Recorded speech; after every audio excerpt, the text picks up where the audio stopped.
Halo guys, assalamualaikum warahmatullahi wabarakatuh. Dan selamat untuk teman-teman yang berjuang di SKB. Jadi hari ini kita bahas untuk khusus YouTube ya. Jadi teman-teman bisa ambil filenya di deskripsi. Dan saya sudah sertakan latihan soal ya. Untuk hari ini bahas jurusan analis keuangan pusat dan daerah. Materinya desentralisasi fiskal hubungan keuangan daerah dan pusat. Oke? Patokan referensi saya ada dua. Ada di Kemenkeu dan Undang-Undang Nomor 1 Tahun 2022. Oke, kita ke undang-undangnya dulu ya.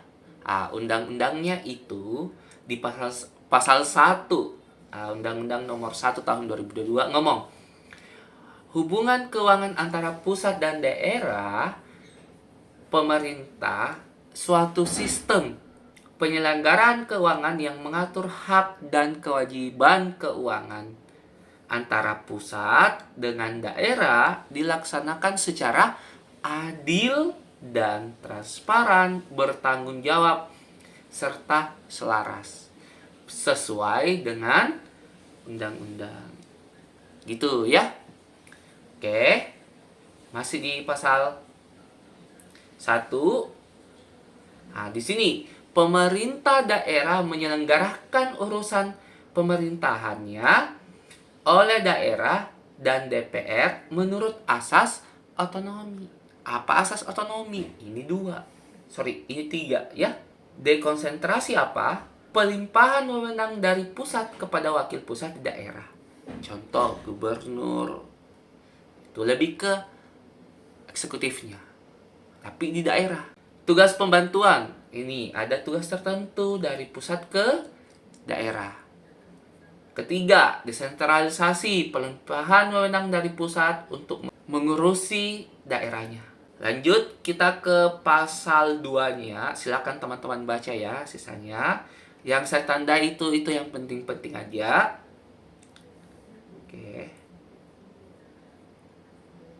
Nih. Nanti teman-teman bisa download ya. Downloadnya di deskripsi video. Situ linknya yang saya sudah tandai sama materi sebentar. Oke. Sini pasal 2. Di pasal 2-nya ruang lingkup hubungan keuangan antara pemerintah pusat dan daerah ada banyak ya. Ada pajak dan restribusi, ada pengelolaan TKD dan pengelolaan belanja daerah serta kewenangan dan pelaksanaan sinergi kebijakan fiskal nasional. Oke, semua ada di undang-undangnya. Sisa teman-teman baca. Yang kita bahas ini hari itu tentang yang A sama B aja ya, karena videonya panjang dan yang ribet itu cuma di Bravo-nya. Sisanya Charlie Delta Error, teman-teman baca aja. Oke, kita bahas pajak ya. Jadi di pasal 4 itu ada jenis pajak yang diambil oleh pemerintah provinsi dan ada pajak yang diambil oleh kabupaten kota. Ini sudah jelas ya, silakan teman-teman saya baca. Ini pasal 5 juga tentang ini. Yang saya tandai ini yang penting ya. Terus ke restribusi. Jadi restribusi ada 3 ya. Ada jasa umum, usaha, sama perizinan tertentu ya. Nih, apa restribusi? Jadi nih, penyediaan barang jasa atau pemberian izin tertentu kepada pribadi atau badan oleh pemerintah daerah ya. Ini jenis-jenis distribusi jasa ya, kesehatan, kebersihan dan lain-lain. Oke, jasa usaha, ini jasa usaha. Oke, sisa teman-teman baca ya, apa tujuannya? Ini pungutan atas penerbitan persetujuan bangunan. Ini khusus untuk bangunan. Berarti yang memiliki perusahaan. Ya. Oke, kita poin B. Pengelolaan TKD. Ini yang agak rumit ya. Kenapa? Karena ternyata pengelolaan TKD, apa TKD? Transfer ke daerah. Itu sudah jelas aturannya. Ya, aturannya ini yang perlu kita tahu. Ingat, SKB itu implementasinya. Ya. Sentralisasi fiskal merupakan proses distribusi anggaran dari tingkat pemerintahan yang lebih tinggi kepada pemerintahan lebih rendah untuk mendukung fungsi tugas pemerintahan, pelayanan publik sesuai dengan banyaknya kewenangan bidang yang pemerintahkan dilimpahkannya. Oke? Nah, jadi pelayanan publik sesuai dengan banyaknya kewenangan bidang pemerintahan yang dilimpahkannya. Limpahkannya kemana? Ya pemerintah daerah. Apa pencapaiannya? Ya jelas poin pertama ini. Poin kedua, IPM-nya meningkat, turunnya domestik per kapita meningkat, turunnya tingkat kemiskinan, keuangan antara pusat dan daerah sama. Keuangan antara daerah satu dengan daerah yang lain sama. Pemerataan pembangunan, pemerataan infrastruktur. Gitu ya. Nah, Gini rasio mengalami penurunan. Kita ke poin B. TKD ya. TKD itu transfer ke daerah. Merupakan dana yang bersumber dari APBN, anggaran pendapatan belanja negara, dan merupakan bagian dari belanja negara dialokasikan kepada daerah untuk dikelola oleh daerah dalam rangka mendanai penyelenggaraan urusan pemerintah yang menjadi kewenangan daerah. Ya. Instrumen yang penting di pelaksanaan desentralisasi fiskal itu ada 3. Nah, kalau bicara TKD ya, TKD itu banyak ya. Ada dana perimbangan ya. Dana perimbangan terbagi 2. Ada yang umum, ada yang khusus ya.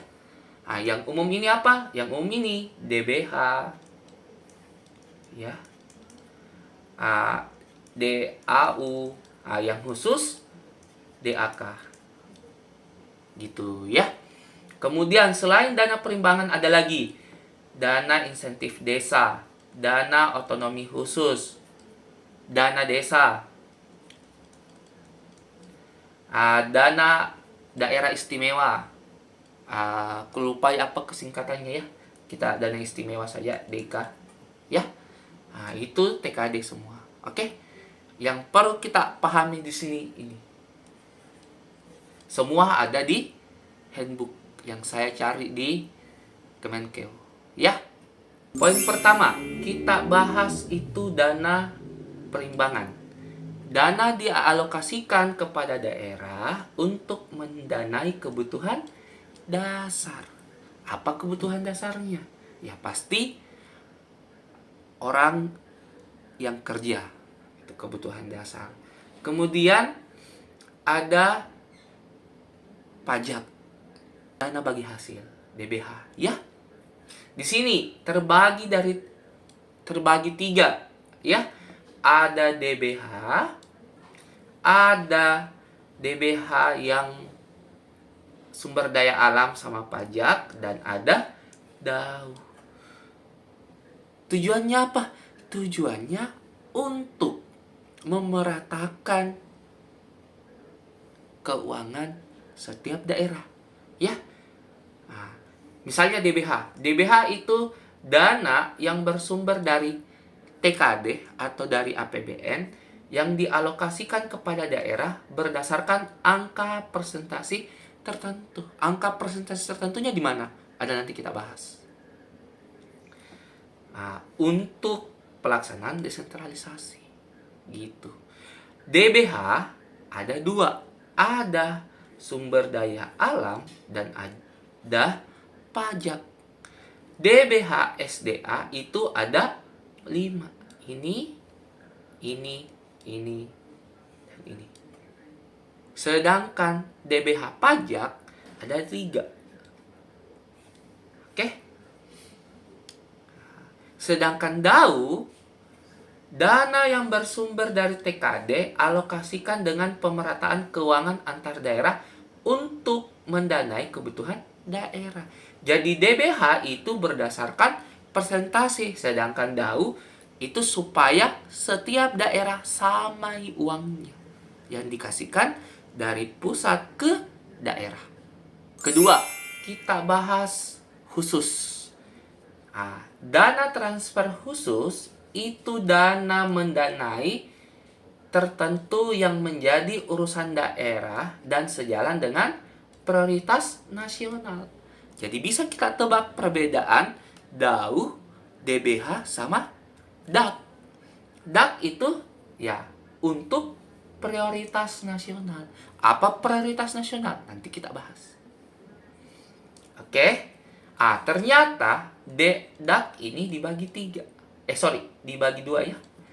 Ada fisik, ada non fisik. Gitu ya. Yang fisik apa? Alokasikan dalam APBN kepala daerah untuk membantu mendanai kegiatan yang sesuai dengan prioritas nasional berupa prasarana, sarana dasar pelayanan publik, pemenuhan standarnya, pencapaian prioritas nasional, percepatan pembangunan daerah, serta kawasan dengan karakteristik khusus dalam rangka mengatasi kesenjangan pelayanan publik. Oke, saya ambil data di 2023. Ya, ini ada di Kemenko. DA fisik dibagi. Ini ternyata pemerintah kita membaginya 3. Ini ya, kalian teman-teman bisa baca. Oke.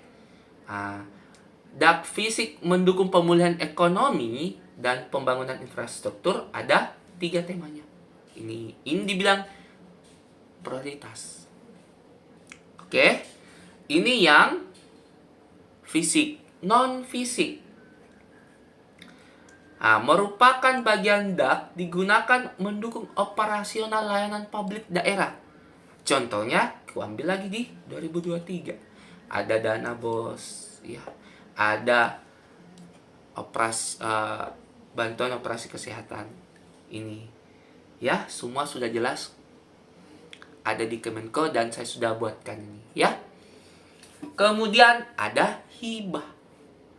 Hibah ini semacam bantuan grants, ya. Itu untuk mendukung pembangunan fisik atau pelayanan publik didasarkan pada perjanjian. Jadi ada hitung-hitungnya antara pusat dan daerah untuk mendapatkan hibah, grants. Selanjutnya bahas dana insentif desa. Ini dasar hukumnya semua ada di Kemenkeu. Ini bagian dari TKD untuk memberikan penghargaan atas pencapaian di bidang tata kelola daerah, ya. Tujuannya ini semua ada tujuannya, mengedepankan kriteria, menyederhanakan, ya, mendorong, mempertajam indikator, seterusnya. Ini alokasinya sudah jelas semua alokasinya, dan itu minimal, ini skor didapat ya, minimal 95 untuk penilaian atas standar yang meliputi ini. Dan passing grade-nya untuk wilayah itu harus B selama 2 tahun terakhir. Oke. Dana insentif khusus dana khusus Yogyakarta saya nggak masukkan. Itu cuma pengertiannya karena dia berbeda, ya. Oke, itu nggak terlalu penting. Dana otonomi khusus itu meliputi wilayah ini ya, Aceh, Papua, dan Papua Barat. Oke. Apa? Ya, ini untuk khusus aja. Ada semua aturannya. Ini kakak nggak usah terlalu dalami ya. Pokoknya yang kakak dalami itu 3. Setelah itu, ini ada penyalurannya, ada tahapan-tahapannya.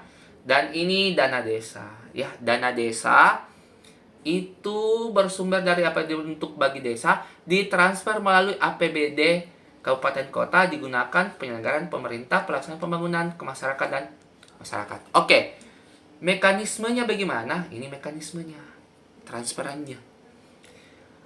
Itu APBN dari rekening kas umum negara, RKUN itu yang pegang itu Bank Indonesia ya, BI. Kemudian ke rekening kas umum daerah. Setelah itu baru ke kas desa. Jadi setiap desa ada kasnya.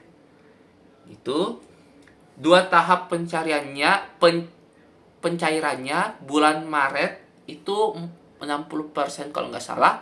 Kemudian di bulan Agustus sisanya. Ya. Ini. Oke, ada tata caranya. Tujuannya, ingat, tujuannya itu palingan mengatasi kemiskinan, keuangan daerah itu rata, untuk pembangunan infrastruktur. Itu saya tujuannya ya, jangan pusing. Poin C, yaitu transfer di Indonesia. Ini tadi perjanjian. Revenue sharing berarti DBH-nya. Ini sudah kujabarkan ya. Semua ada di undang-undang. Saya nggak tahu pasal berapa ya, saya lupa. Oke. Ini ada semua, ada pajak bumi bangunan 10% untuk pusat, berarti 16,2% untuk provinsi, 64,8% untuk kabupaten penghasil, 9% untuk pungutan biaya. Ya, silakan teman-teman. Ya, pernah dengar, nggak usah dalami ya. Ada pajak penghasilan, cukai, seterusnya ya. DBH untuk minyak bumi. Ya, minyak bumi. Ada gas bumi, ada kehutanan, ada pertambangan tadi, dan perikanan. Oke. Ciri-ciri DBH, besarannya ditentukan dalam undang-undang, ya. Pembagian berdasarkan daerah penghasil. Pertimbangannya aspek pemerataan, ingat pemerataan. Untuk infrastruktur daerah, pelayanan daerah. Bantuan, hibah. Ternyata hibah dibagi 3. Ada matching grants, block grants, dan conditional grants. Matching grants itu dana diberikan dengan syarat daerah penerima menyediakan dana pendamping. Besaran kontribusi daerah biasanya ditetapkan dalam prestasi tertentu. Contoh itu pembangunan infrastruktur Pemda. Itu ya. Kemudian ya tujuannya apa? Itu tanggung jawab terhadap daerah. Untuk pembangunan daerah, untuk infrastruktur, untuk yang dasar, ingat dasar, pendidikan, kesehatan, pelayanan, dan jalan. Ya. Block grants ini secara fleksibel, bedanya ini secara fleksibel ya. Tidak ada aturan yang terlalu ketat, contohnya DAU. Dan conditional grants itu ini DAP. Ya. Itu sudah ditentukan secara spesifik. Ya, karena itu prioritas ya, DAP ini prioritas. Kita ke latihan soal ya. Di sini sumber penerimaan daerah berasal dari transfer pemerintah pusat. Ialah apa? Restribusi pajak. Restribusi pajak tadi untuk siapa ya? Untuk pemerintah daerah. Berarti salah. Pendapatan asli daerah, nggak ada pendapatan asli daerah ya. Ya, jadi jawabannya delta, dana alokasi khusus. Jadi tadi TKD banyak macam kan? Ada DAU ya. Ada DBH. Ada DAP, ada dana insentif desa, ada dana alokasi khusus, dana otonomi khusus, ada dana khusus Yogyakarta, ya, ada dana desa, gitu ya. Jadi 1 delta. Nomor 2, dampak dari kebijakan desentralisasi fiskal di Indonesia apa? Meningkatkan sentralisasi anggaran. Ini sudah salah ya. Kita nggak pernah pakai sentralisasi. Sentralisasi itu waktu Orde Baru ya. Karena semua bersifat pusat. Sentralisasi berpusat. Ya. Bravo. Penurunan pelayanan publik di daerah. Oke. Ini kurang ya. Justru desentralisasi fiskal bisa menyebabkan pelayanan publik daerah bagus, infrastrukturnya meningkat, pemerataannya bagus, gajinya orang yang bekerja juga bagus ya. Berarti ini salah. Daerah dapat mandiri? Bisa. Apalagi daerah yang sumber daya alamnya tinggi. Nomor 3. Dalam pemerintahan pusat dan daerah terdapat DAU dan DAK. Apa perbedaan mendasar antara kedua jenis dana ini? Opsi A. Dana bertujuan untuk memperkecil kesenjangan fiskal antar daerah. Ini bisa. Sementara DAK untuk kegiatan prioritas nasional. Bisa ya? Bravo, DAU digunakan untuk mendukung anggaran belanja rutin, sementara DAK untuk proyek-proyek prioritas. Oke, kita keep dulu ini ya. Kalau yang DAU-nya juga oke, kita keep. Charlie, di daerah tanpa syarat khusus, sedangkan DAU disesuaikan dengan kebutuhan sektoran sumber daya alam. Ah, ini salah ya. Ingat, skala prioritas bukan berkaitan sumber daya alam, tapi hampir semua. Ya. DAU meningkatkan kapasitas fiskal daerah, sedangkan DAK memperkuat sektor strategis untuk daerah. Strategis, oke bisa lah. Kapasitas fiskal daerah, oke bisa. DAU dan keduanya berperan penting dalam mendorong pemerataan pembangunan antar wilayah di Indonesia. Ya, ini juga bisa. Jadi apa yang perbedaan antara kedua jenis dana ini? Di soalnya ya. Jadi jawabannya apa yang tepat itu? Alfa. Untuk memperkecil kesenjangan fiskal antar daerah, jadi DAU ini ya sudah pasti dapat setiap daerah kan. DAK-nya ini ya setiap daerah pasti ada skala prioritasnya. Jadi lebih tepat ke alfa. Kalau Bravo, ini anggaran belanja rutin ini sebenarnya bisa, sementara yang DAK-nya ini salah ya, proyek-proyek. Enggak, bukan sebutannya proyek ya. Skala prioritas, kegiatan prioritas nasional. Ya. Kalau delta ini sedangkan memperkuat sektor strategis untuk daerah, ini sudah salah ya. Kalau DAU meningkatkan kapasitas fiskal daerah, kurasa bukan untuk meningkatkan, tapi untuk mengatur kesenjangan antar setiap daerah yang beda-beda penghasilannya ya. Error juga nggak nyambung ya. Ini memang betul berperan penting, yang ditanyakan itu perbedaannya. Jadi lebih tepat alfa. Oke, nomor 4. Ini teman-teman wajib tahu dasar hukum setiap instansi yang teman-teman tes SKB-nya yang mau masuk di jurusannya ya. Undang-Undang nomor 25 tahun 2004 itu kalau nggak salah, bukan ya, ini kalau nggak salah tentang pajak kalau nggak salah ya. Pajak.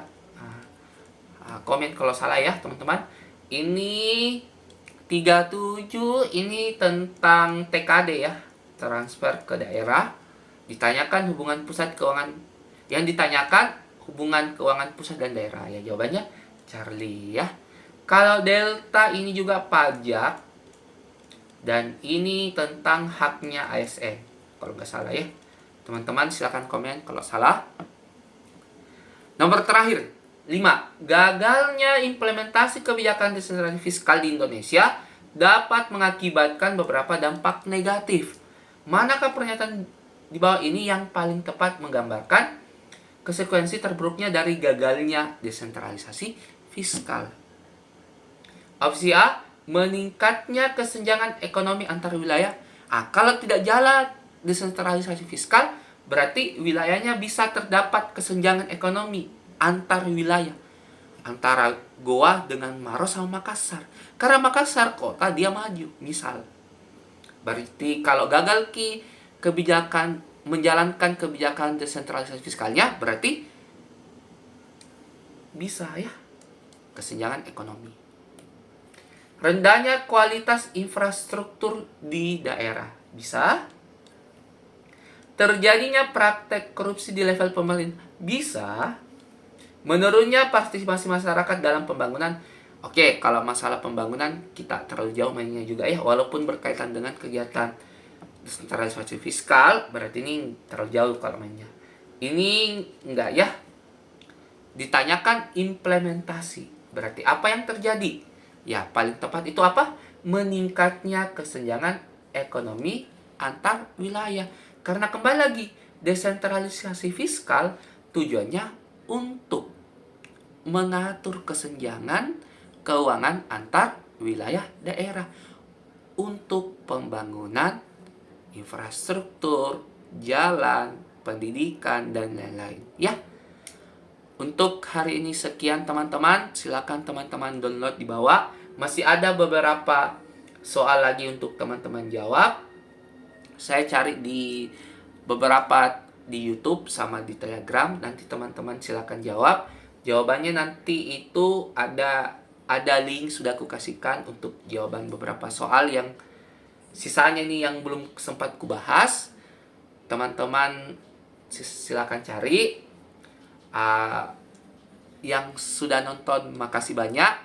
Mudah-mudahan teman jalannya mulus dan mendapatkan NIP.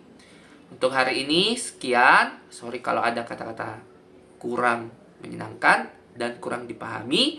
Kalau mau dibahaskan, silakan komen di bawah. Ya, saya akhiri.